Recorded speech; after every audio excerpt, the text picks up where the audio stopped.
Alors, bienvenue chez Tarzan Fitness, où on parle de santé, de musculation, de nutrition et de performance sportive.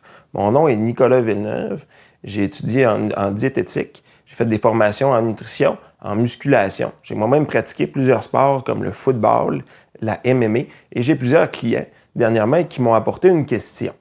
Alors, cette question-là est par quoi devrais-je commencer pour perdre du poids? Alors, comme on le sait, le coronavirus a touché beaucoup les gens, ont pris du poids malheureusement, et les gens veulent avoir leur beach body pour cet été.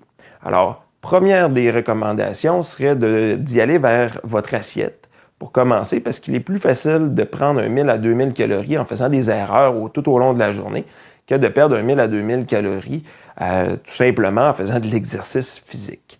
Alors, dans les aliments qu'on veut couper, on va parler de faire attention aux glucides. Comme les glucides sont des aliments extrêmement riches et concentrés en nutriments, on a tendance à en manger beaucoup trop. Et on parle aussi d'énergie rapide. Alors, quand on parle de rapidité, on parle de faible effet de satiété. Alors, on a des symptômes de faim qui réapparaissent rapidement. Alors, pour nous aider, on va aller vers des aliments qui viennent augmenter cet effet de satiété-là. Et la première des choses, ça serait d'y aller vers les protéines. Les protéines ont cet effet de satiété, un effet coupe-faim en réalité. La deuxième des choses, c'est que les protéines viennent vous aider avec la thermogénèse. La thermogénèse est la température corporelle. Alors, ça vient augmenter cette température-là, ce qui vient vous aider à perdre plus de calories au repos. Et la dernière des choses, ça serait de vous aider à conserver votre masse musculaire. Comme on parle de déficit calorique, votre corps a besoin d'énergie et va puiser aussi dans vos réserves musculaires, ce qu'on veut éviter, parce qu'en réalité, vos muscles sont des petits moteurs qui viennent gaspiller des calories tout au long d'une journée, au repos, au coucher et toutes ces choses-là. La deuxième des recommandations serait d'augmenter les fibres. Les fibres sont en réalité un glucide beaucoup trop complexe pour que votre corps soit capable de le décortiquer. De cette manière-là, ça prend de la place dans votre intestin, ce qui fait que ça vient vous soutenir pendant vos activités de la journée et vient vous aider pour plusieurs autres choses qu'on parlera peut-être dans une autre vidéo. On veut augmenter aussi l'eau. On va parler de 2 à 3 litres d'eau de consommation par jour. Parce qu'en réalité, la partie de votre cerveau qui démêle les symptômes de soif et les symptômes de faim sont la même partie. De cette manière-là, votre corps a de la difficulté à démêler lequel que vous avez, soif ou faim. Les gens vont manger, mais en réalité devraient aller boire.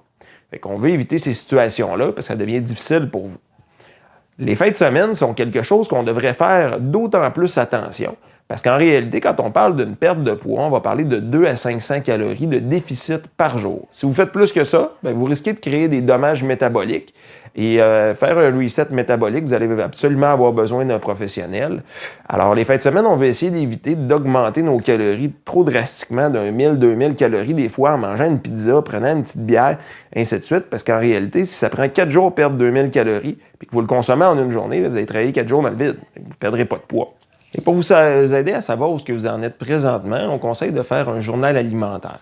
Tout simplement, écrire la revue de ce que vous avez mangé durant votre journée. Comme ça, on va savoir combien de protéines, de glucides et de gras vous avez consommé. De cette manière-là, on est capable de faire des avancements, de changer nos habitudes de vie.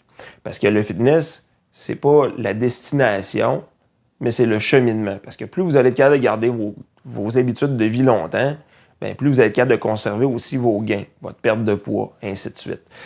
Ce que je vous conseille, c'est d'aller voir un professionnel parce qu'il va être capable d'apporter la plus belle approche possible pour que vous soyez capable de le faire et de le perdurer dans le temps.